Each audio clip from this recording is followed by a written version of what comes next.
아멘. 오늘은 말씀의 집을 지읍시다 라는 제목을 가지고 서로 은혜 받는 시간을 갖고자 합니다.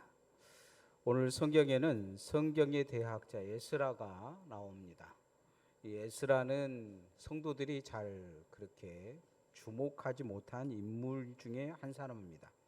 단순하게 에스라, 느헤미야 이렇게 성경 제목이 있고 또 에스라라는 이 사람이 중간중간 나오는데 이 사람은 성경 내용에서는 별로 중요한 인물이 아닐 수도 있지만은 그러나 성경을 편집하는 입장에서는 아주 중요한 인물입니다. 당시의 구약의 성경들은 여기 조금 저기 조금 이렇게 조금 나눠져 있고 흩어져 있었어요. 그래서 이 성경을 이렇게 보면 어느 데에 조금 저곳에서 조금 하면서 색깔이 조금씩 신앙도 다른 모습을 가지고 있었습니다. 그런데 이 성경을 하나로 모아서 묶어서 편집한 사람이 있어요. 그 사람이 누구냐면 에스라입니다. 오늘날의 신학자로 보면 정말 대단한 사람이에요. 성경 번역보다도 더 힘든 것이 성경을 편집하고 묶는 것인데 그 역할을 한 사람이죠. 창세기 보면 1장과 2장의 내용이 달라요. 이 1장의 내용과 2장의 내용을 가지고 있는 사람들 서로 충돌할 수 있는데 충돌하지 않도록 성경을 하나로 묶어서 모든 사람이 성경적인 관점의 믿음을 가질 수 있도록 기초를 잡아준 사람이 누구냐? 에스라입니다. 말씀의 집을 지어준 사람이에요. 대단한 인물입니다. 에스라 이전과 에스라 이후에 이 사람들의 믿음의 차이가 있는데요. 그건 뭐냐면 에스라 이전의 사람들의 믿음은 성경을 알기는 아는데 단편적으로 알아서 성경으로 지어진 믿음보다는 입으로 전해진 믿음일 수가 있었습니다. 구전된 믿음이죠. 아버지가 믿으니까 아들에게 하나님이 이런 분이요, 아브라함은 이런 사람이다, 야곱은 이런 사람이고 하나님은 이런 것을 싫어하고 이렇게 하라고 말씀하셨다. 이렇게 구전되는 말씀이 많았습니다. 오늘로 보면 성경 일주일 동안 한 구절도 안 읽고 주일날 와서 설교만 듣는 사람들과 비슷한 신앙들이죠. 에스라 이후의 신앙의 차이는 어떤 얘기냐? 누군가가 하나님에 대해서 이야기하면 성경을 찾아봅니다. 이 성경 내용에 하나님이 어떤 분이신가? 그리고 성경을 날마다 묵상하면서 하나님이 어떤 분인지를 말씀을 집을 자기 안에 지을 수 있는 그런 신앙의 기반을 만들어줬다는 것이죠. 믿음은 하나님의 말씀으로 지어져야 합니다. 바벨론 포로에서 돌아온 스룹바벨은 이 가장 총독으로서 먼저 해야 될 하나님의 사명이 있었어요. 그건 뭐냐면 무너진 성전을 다시 짓는 것입니다. 그래서 그때 성전을 스룹바벨 성전이라고 이야기합니다. 오늘 성경의 제목인 느헤미야가 돌아와서 그가 했던 것 중에 한 가지 뭐냐면 예루살렘 성을 짓는 거였어요. 보이기에는 성전도 있고 예루살렘 성도 이제 완벽하게 지어졌기 때문에 믿음이 세워질 것 같은데 그렇지 않습니다. 그보다도 더 중요한 게 있어요. 그것은 마음에 하나님의 말씀에 집을 지어져야 합니다. 에스라에게 주어진 숙제는 무너진 신앙을 다시 세워가는 거죠. 어떻게 세워가느냐? 구약의 사람들이 신앙이 주된 의미의 삶을 잃어버리고 무너진 것은 하나님의 말씀이 없었기 때문입니다. 그래서 그들을 모아서 이제 하나님의 말씀을 회복하려고 합니다. 에스라가 돌아와서 긴 기간 동안 그가 했던 것 중에 한 가지가 흔적이 나타나는데 그건 뭐냐? 말씀 교육을 시킨 거예요. 혼자 돌아와서 혼자서 성경만 이렇게 한 게 아니고 제자들을 기른 것입니다. 이 수문학 강단에 나타났을 때 그 제자들과 함께 나타납니다. 에스라가 이 돌아온 시기가 한 10년에서 15년 정도 지난 가운데 백성 앞에 갑자기 나타난 거예요. 성경학자가 나타났습니다. 이 바벨론 이 왕이, 페르시아 왕이 그에게 이야기하기를 정권을 줬어요. 총독도 죽일 수 있는 정권을 준 것입니다. 그렇게 강력한 힘을 줬는데 그 강력한 힘을 가지고 아무것도 하지 않아요. 돌아와서 그는 가장 했던 게 뭐냐? 하나님 말씀을 교육시킨 거였습니다. 이 말씀 속에 그들이 찾았던 게 뭐냐? 믿음이라는 것은 무엇인가? 하나님은 어떤 분이신가? 말씀 앞에 나의 문제는 무엇인가? 우리는 어떻게 믿어야 되는가? 이런 관점에서 수문학 강좌에 모인 사람들, 백성들 앞에서 그 제자들과 에스라는 하나님의 말씀을 읽어주기 시작합니다. 말씀을 읽어주고 들려주는 이 상황은 구약에서 모세가 백성들 앞에 처음에 하나님 말씀을 받았을 때 선포한 이후에 없었어요. 말씀을 접할 일이 없는 거죠. 구전으로 정리해 준 거예요. 그런데 이 말씀을 듣고 이 백성들이 반응은 충격적이었어요. 그들이 발견한 건 뭐냐? 무너진 신앙이죠. 잘못된 신앙입니다. 말씀이 없는 신앙을 발견한 거예요. 가장 중요한 성전과 예루살렘 성이 완공되었지만 그들에게 남은 숙제가 무엇인지를 알게 된 거죠. 무너진 하나님의 말씀의 집을 다시 세워가는 것입니다. 그것은 보이는 게 아니에요. 보이지 아니한 내 믿음이 하나님 말씀으로 세워졌느냐를 확인하고 믿음을 무엇으로 다시 세워가는 것이냐? 하나님의 말씀으로 세워가는 것입니다. 믿음은 하나님 말씀으로 세워져야 합니다. 따라합시다. 믿음은 하나님 말씀으로 세워져야 합니다. 여러분이 구원받은 증거가 어디 있느냐? 하나님의 말씀에 있습니다. 믿음, 당신의 믿음이 근거가 어디 있느냐? 너는 무엇을 믿느냐 했을 때 우리가 근본적으로 하나님을 믿는다는 것은 하나님의 말씀을 믿는다는 것입니다. 월보 채플린이라는 청년이 있었습니다. 아무리 성경을 읽고 교회를 열심히 다녀도 구원의 확신이 없었어요. 그래서 당시에 자기 시대의 최고의 목사님 무디 목사님을 찾아갔습니다. 나는 아무리 믿으려고도 안 믿어져요. 어떻게 하면 좋아요? 그렇게 무디 목사님에게 이야기하자 무디 목사님이 요한복음 5장 24절을 읽어줬습니다. 내가 진실로 진실로 내게 이르니 내 말을 듣고 또 나 보내신 이를 믿는 자는 영생을 얻었고 심판에 이르지 아니하니 사망에서 생명으로 옮겨졌느니라. 이 말씀을 읽어주고 물었어요. 구원받은 확신이 있냐? 그러니까 또 없다는 거예요. 무디 목사님 또 읽어줘요. 그리고 계속 읽어주고 물어보고 없다고 하면 다시 읽어주고 물어보고 반복을 하는데 이 청년이 그냥 건성으로 들으면서 그냥 안 믿어진다고 계속 이야기를 하는 거예요. 그러니까 이 모디 목사님이 버럭 화를 내면서 네가 뭐라고 하나님 말씀을 안 믿냐고. 예수님께서 오늘 성경 말씀에 예수님을 영접하면 영생을 얻고 사망에서 생명으로 옮겨졌다고 구원받았다고 이야기하는데 예수님을 영접한 네가 뭐라고 하나님 말씀을 안 믿고 하나님이 그렇다고 이야기하는데 그냥 그 말씀대로 아멘 하면 될 것인데 그것을 못 믿고 네 스스로 네 생각대로 되니 안 되니 그것이 될 것 같으니 안 될 것 같느니 그렇게 이야기하냐라고 감히 네가 무엇이라고 하나님의 말씀에 반기를 드냐고 나무란 거죠.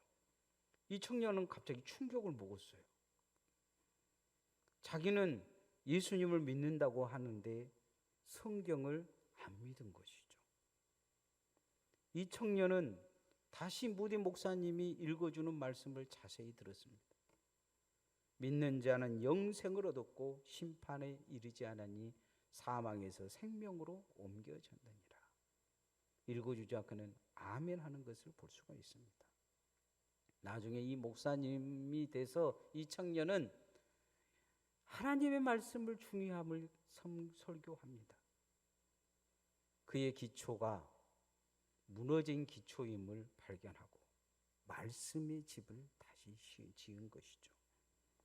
믿음은 하나님의 말씀으로 지어져야 무너지지 않습니다. 에스라를 통해서 이스라엘 백성이 달라진 것은 발견한 거예요. 무엇을 발견하는 거냐? 말씀이 없는 것을 발견한 거예요.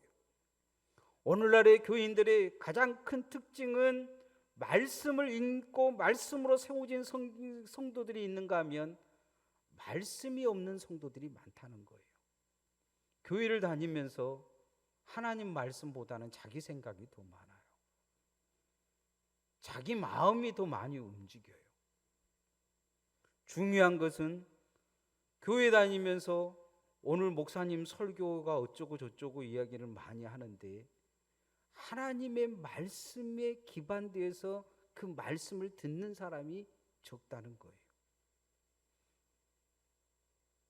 설교는 중요시 여기면서 성경책은 중요시 여기지 않아요. 오늘 에스라와 함께 갑자기 짠 나타난 사람들이 있어요. 에스라의 제자들이에요. 이 제자들의 특징은 성경책을 펼치고 나서 그 성경책의 말씀을 선포했다는 거예요. 8장 7절 말씀 한번 같이 읽어보십시다. 7절 8절 시작. 예수아와 바니와 세레바와 아민과 악굽과 사부대와 호디와 마아세와 그리다와 아사랴와 요사박과 하난과 불야와 네 사람들은 백성이 제 자리에 서 있는 동안 그들에게 율법을 깨닫게 하였는데 하나님의 율법의 책을 낭독하고 그 뜻을 해석하여 백성에게 그 낭독한 것을 다 깨닫게 하니. 여기 보면 에스라가 와서 지었던 하나님의 집이 나타나요. 그건 뭐냐? 말씀을 가지고 있는 사람들이었어요. 이 교회가 지어져야 될 가장 근본적인 뭐냐? 말씀의 사람들이 지어져야 돼요. 말씀을 밝히 알아야 돼요. 교회 중직자라고 하면서 말씀을 전혀 모르는 사람들이 많아요. 이번에 제가 노예 고시를 보면서 장로 고시를 이렇게 봤는데 100점 맞은 분이 있더라고요. 100점 맞은 분. 요즘은 그래도 장로님들이 성경을 배우고 익혀야 된다고 생각해서 열심히 공부해와요. 근데 가끔은 보면 아주 쉬운 문제인데도 60점을 못 넣은 사람들도 있어요. 성경을 삼독만 하면 풀 수 있는 문제인데도 못 풀어요. 말씀이 없다는 거죠. 교회에서는 저 사람이 믿음이 좋다. 교회에서는 저 사람이 헌신하는 사람이다. 교회에서는 저 사람이 충성한 사람이다 속았는데 쉽게 허물어져 버릴 수 있는 사람이에요. 자기 생각대로 살 사람이에요.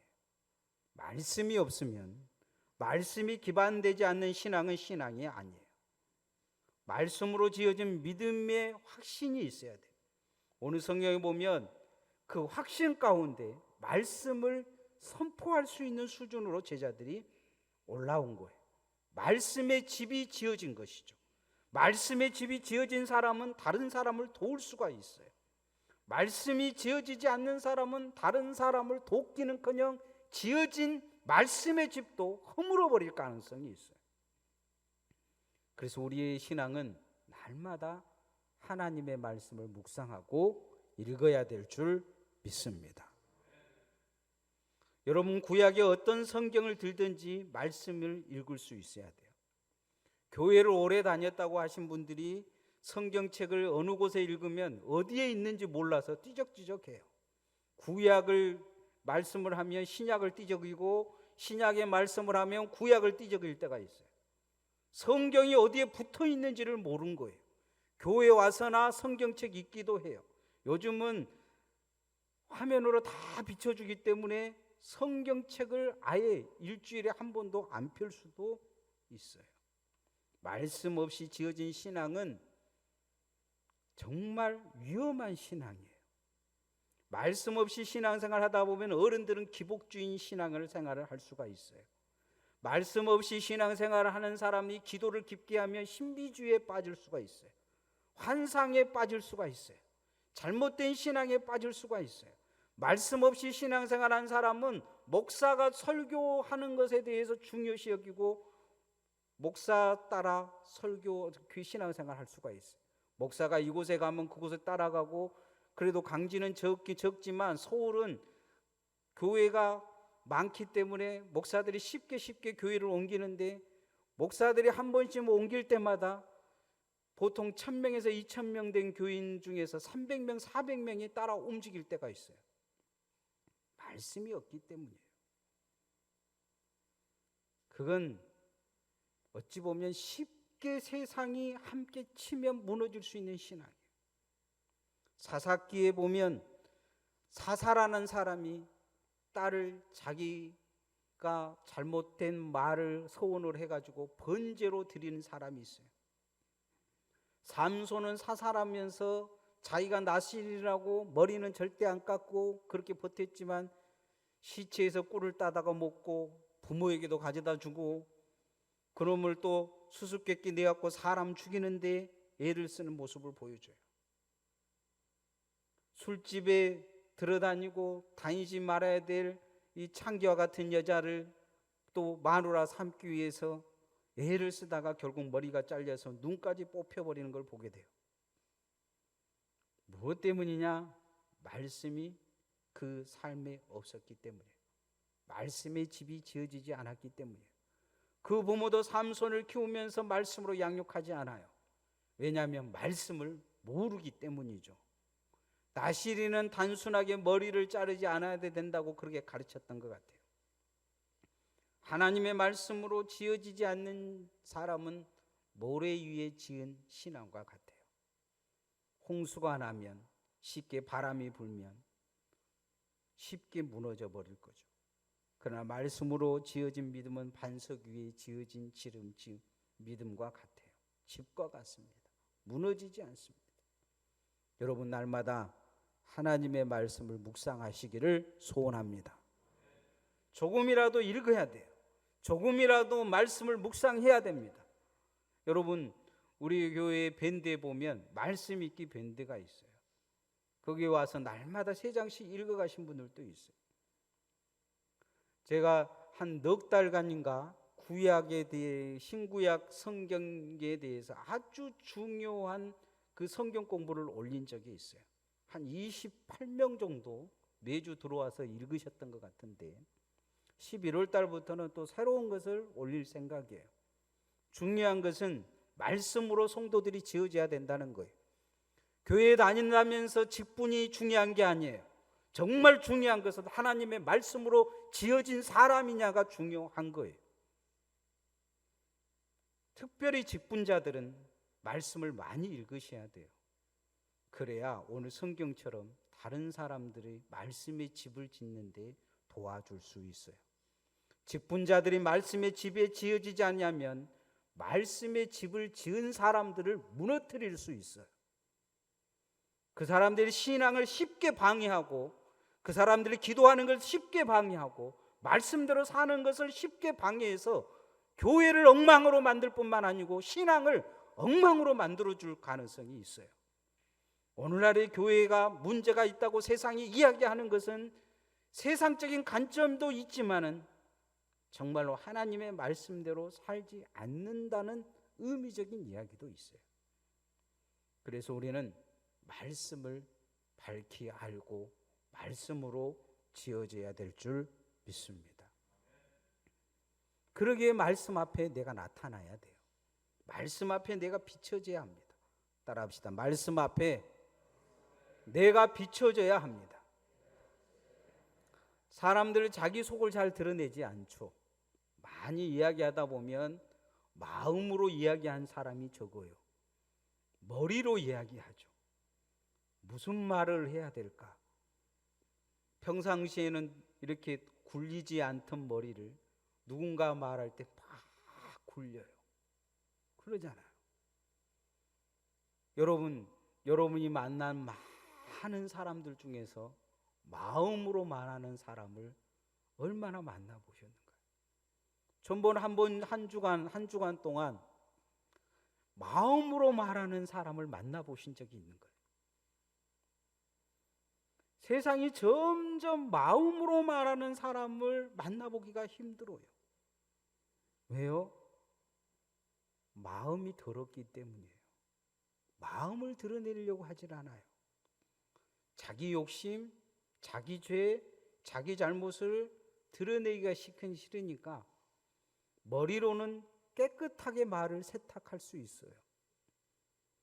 머리로는 정말 아름답게 포장이 가능해요.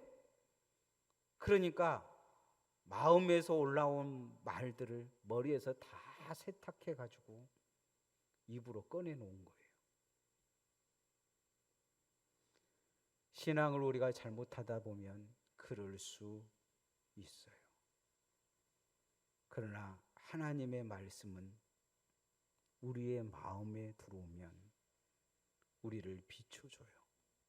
그리고 우리 자신을 보여줘요. 우리 자신을 깨끗하게 해줘요. 정말 중요한 것은 말씀 앞에 내가 드러나야 된다는 거예요. 말씀이 내게 비춰져야 된다는 거예요. 이스라엘 백성들이 그렇게 살았어요. 하나님 앞에 기도해도 머리 굴리고 기도한 거예요. 신앙생활을 머리 굴리고 한 거예요. 그런데 말씀 앞에 자신이 비춰지자 이들은 회개하기 시작합니다. 8장 9절 말씀 한번 같이 읽어보십시다. 시작. 백성이 율법의 말씀을 듣고 다 우는지라.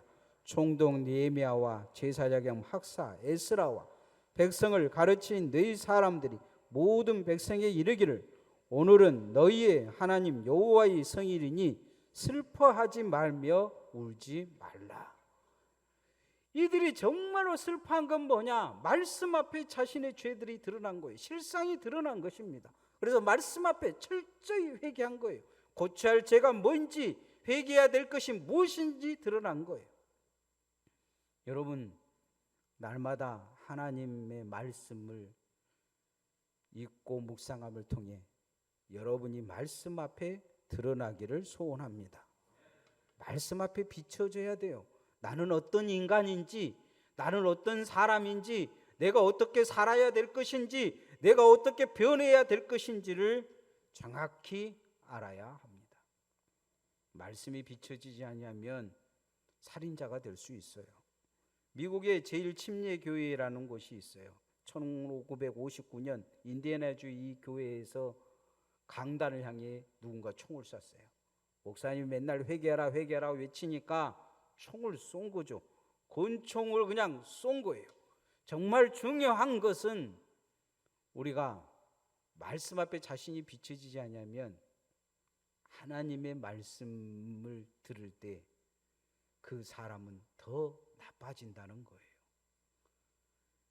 어느 날부터 중직자들이 정말로 이상하게 변해서 교회에 문제가 된 사람들이 있어요. 그 주된 이유 중에 한 가지는 말씀이 들어가지 않기 때문이에요. 설교 들으면 들을수록 더 삐뚤어져요. 더 원한의 관계를 갖게 돼요. 교회에 대해 더 분노하게 돼요. 이유는 말씀이 그에 비춰지지 않기 때문이에요. 우리가 신앙생활하면서 정말 중요하게 드러나야 될 것은 말씀 앞에 나를 밝히 드러내는 거예요.